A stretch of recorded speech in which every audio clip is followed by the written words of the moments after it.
I hold with forgiveness from you, I'm withholding it from myself. Forgiveness is our way out. So that's an attack, which is keeping us here. Because remember, we're here because we attacked our identity. And so we have to do the opposite. Neutral here just is really attack. There's no neutral. That's good to bring that up. Okay, 3, Bonnie. Salvation is no compromise of any kind. To compromise is to accept a part of what you want, to take a little and give up the rest. Salvation gives up nothing. It is complete for everyone. Let the idea of compromise but enter, and the awareness of salvation's purpose is lost because it is not recognized. It is denied where compromise has been accepted. For compromise is the belief salvation is impossible. It would maintain you can attack a little, love a little, and know the difference.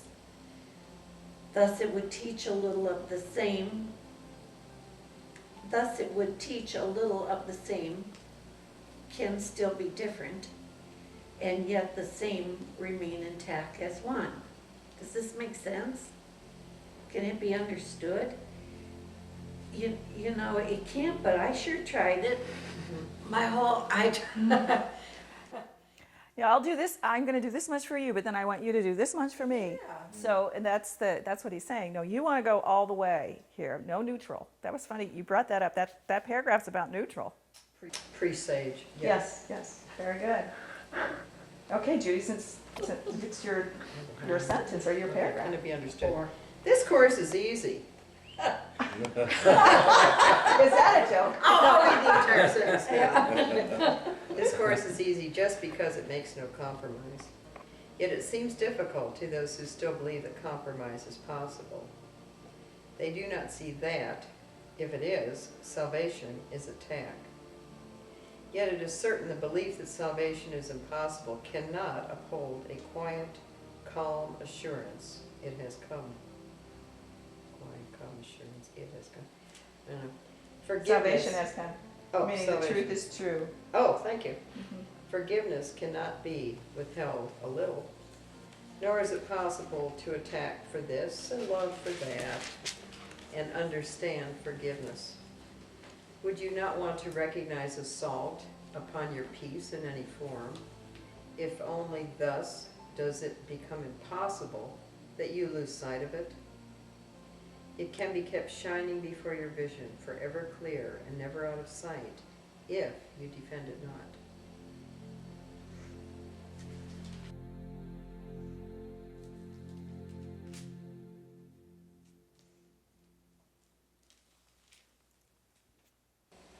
What does that mean?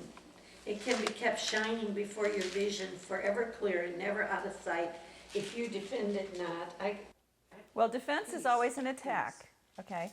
So if you're saying, I'm only going to be comfortable and at peace if I attack you, he's saying, as long as you are in defenselessness, you're saying, peace is here. I don't have to defend it. It's the truth. And so forgiveness is justified no matter what anybody's done. I don't have to defend myself from what you're doing. See, because we always perceive, none of us are the first source of attack. Have you ever noticed that? We only attack in self-defense. Yeah. Isn't that It's always somebody else's fault. It's else good did. not to be preemptive. That's right. We're always into self-defense. And so he's saying, no, you need to understand that to defend your peace is a form of assault too. And when you'll keep your peace and clear vision if you don't defend it, because you're saying peace is the truth, no matter what my brother's doing and no matter what's happening. Because if he isn't extending love, he's calling for love. I don't need to defend that. I need to give it. So I can keep my peace by being the extension of love, like he said. So this is what the Course is trying to teach us to do. See that attack, even in self-defense, is never justified if peace is the truth. Because only illusions battle. Remember how we were reading before? It's only our illusion of each other that battles. The truth of us is at peace with each other. Already? Already. Yes. That's why there's always a miracle behind every situation.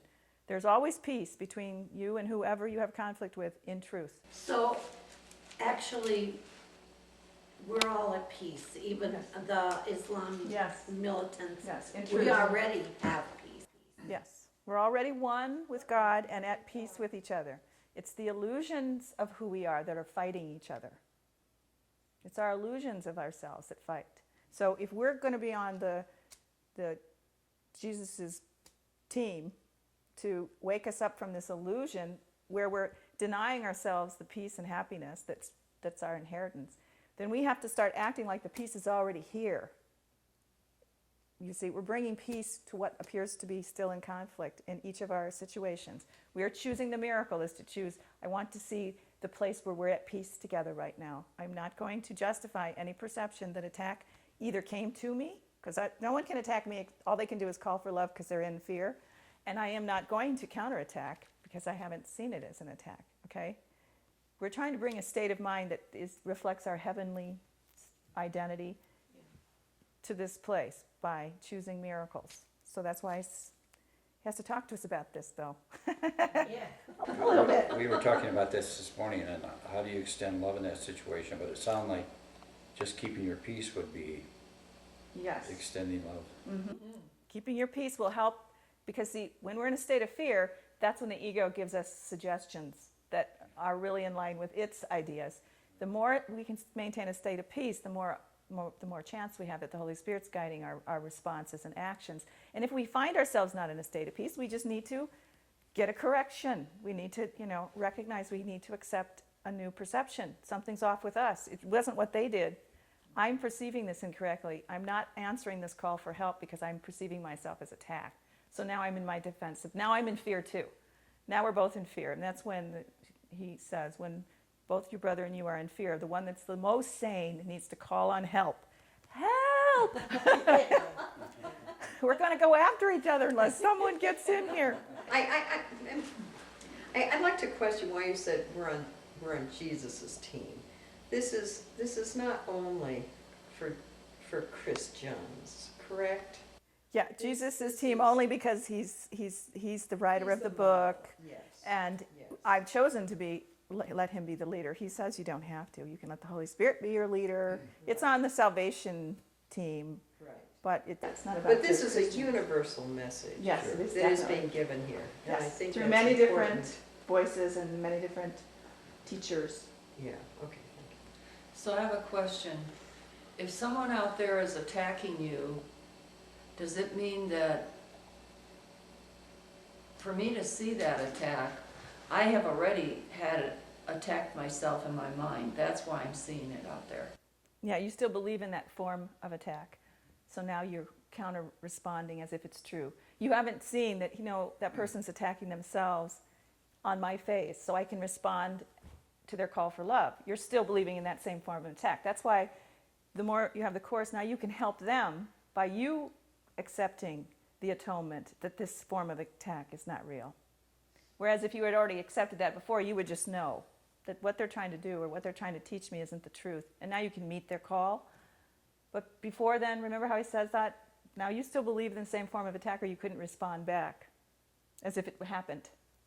It's like Jesus. Remember Jesus, all these people, he said, I was beaten, torn, crucified. But I didn't see it as a form of attack. So it wasn't so. Well, he said, now I could see a little better than you can, so I'm not going to put you in the same position, but we're going to have a less severe opportunities to not perceive what your brother does as a form of attack. See it as a call for love and let the Holy Spirit help you answer it. But when we can't, it just means, okay, I'm just as confused as they are, I need help.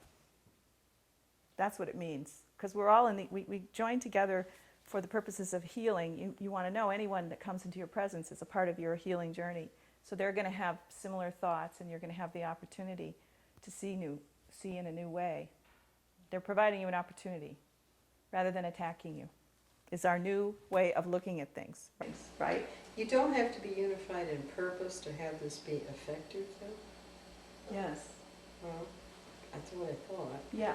Correct. Now you're a healer. Forget Remember, this he says your coming together purpose, at the same and your time. purpose now is healing the sonship. This person is sick.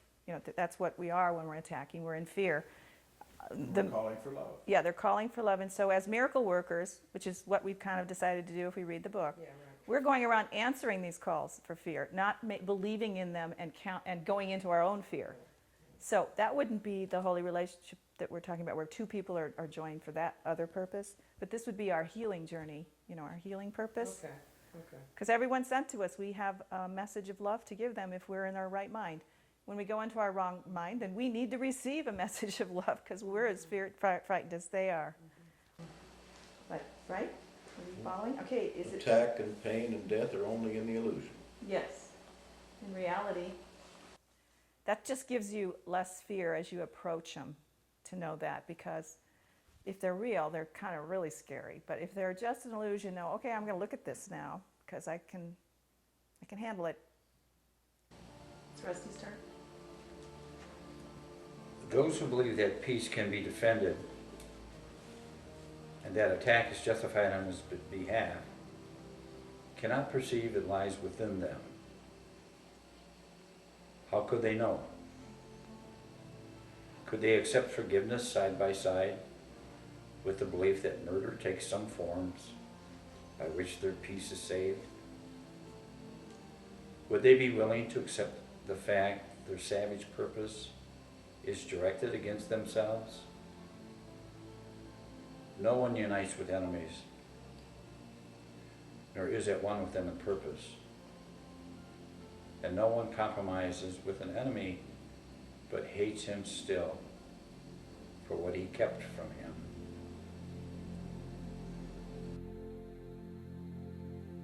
And this is referring back to those laws of chaos about how we think our peace is disturbed because someone hasn't done something they need to for us. So therefore our attack on them is justified. They're withholding, remember, they've got this treasure that they're hiding out, and if they gave it to me, then I'd be at peace. And that's why he's saying, if you attack because someone else, because you perceive that they took your peace from you, then you don't understand peace is within, because you're saying it's without. Remember how we talked about that yesterday? So